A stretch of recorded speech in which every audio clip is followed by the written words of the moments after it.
1861 തൃശ്ശൂർ എരനെല്ലൂരിൽ ഒരു ദേവാലയം സ്ഥാപിതമാവുന്നത്. അക്കാലം വരെ എരനെല്ലൂർ നിവാസികൾ ആരാധനയ്ക്കായി ആശ്രയിച്ചിരുന്നത് മറ്റം പള്ളിയായിരുന്നു. അതുകൊണ്ട് തന്നെ മാതാവിനോടുള്ള അചഞ്ചലമായ വിശ്വാസത്തിന്റെ ഫലമായി പരിശുദ്ധ കൊന്തമാതാവിന്റെ നാമധേയത്തിൽ എരനെല്ലൂരിൽ ഒരു ദേവാലയം സ്ഥാപിതമായി. കാലങ്ങൾ കടന്നുപോയി. പള്ളിയുടെ രൂപത്തിലും ഭാവത്തിലും ഒരുപാട് മാറ്റങ്ങൾ സംഭവിച്ചിരുന്നു. അങ്ങനെയിരിക്കെ 1989 ഒരു കനത്ത മഴക്കാലം ജൂൺ 4 ഞായറാഴ്ച അതിരാവിലെ പള്ളിയുടെ മേൽക്കുര ഉഗ്രശബ്ദത്തോടുകൂടി നിലംപൊത്തി. ഈ കാഴ്ച കണ്ട് അതീവ വികാരധീയനായ വികാരി ഫാദർ ജോസ് കോലിക്കര പള്ളിമണി മുഴക്കി. വിശുദ്ധ കുർബാനയ്ക്കായി വരാനായി ഒരുങ്ങിയിരുന്നവർ പള്ളിയിലേക്ക് ഓടിയെത്തിയപ്പോൾ കണ്ട കാഴ്ച ഹൃദയഭേദകമായിരുന്നു. പള്ളിക്കുണ്ടായി വലിയ അപകടം അറിഞ്ഞതും അന്നേ ദിവസം തന്നെ അന്നത്തെ തൃശ്ശൂർ രൂപതാധ്യക്ഷൻ മാർ ജോസഫ് കുണ്ടുകുളം പിതാവ് സ്ഥലത്തെത്തി. വികാരിയായും ഇടവാംഗങ്ങളുമായും അദ്ദേഹം വേണ്ട ചർച്ചകൾ നടത്തി. ദേവാലയത്തിന്റെ പുനർനിർമ്മാണം എത്രയും വേഗം നടത്താനുള്ള തീരുമാനങ്ങൾ അപ്പോൾ തന്നെ ഉണ്ടായി.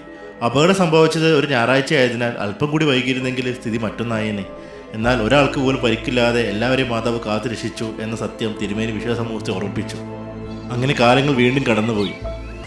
ഇന്ന് പരിശുദ്ധ കൊന്തമാതാവിൻ്റെയും കേരളത്തിൻ്റെ സ്വന്തം മുടിയാളനായ വിശുദ്ധ സെബസ്ത്യാനോസിൻ്റെയും സാന്നിധ്യം അനുഭവപ്പെടുന്ന ദേവാലയമായി എരനെല്ലൂർ മാറിയിരിക്കുന്നു. ഈ ആഴ്ച പരിശുദ്ധ കൊന്തമാതാവിൻ്റെയും വിശുദ്ധ സെബസ്ത്യാനോസിൻ്റെയും 166 സംയുക്ത തിരുനാൾ ആഘോഷിക്കുന്ന എരനെല്ലൂർ ഇടവകയിലേക്ക് നിങ്ങളെ എല്ലാവരെയും ഹൃദയപൂർവ്വം സ്വാഗതം ചെയ്യുന്നു.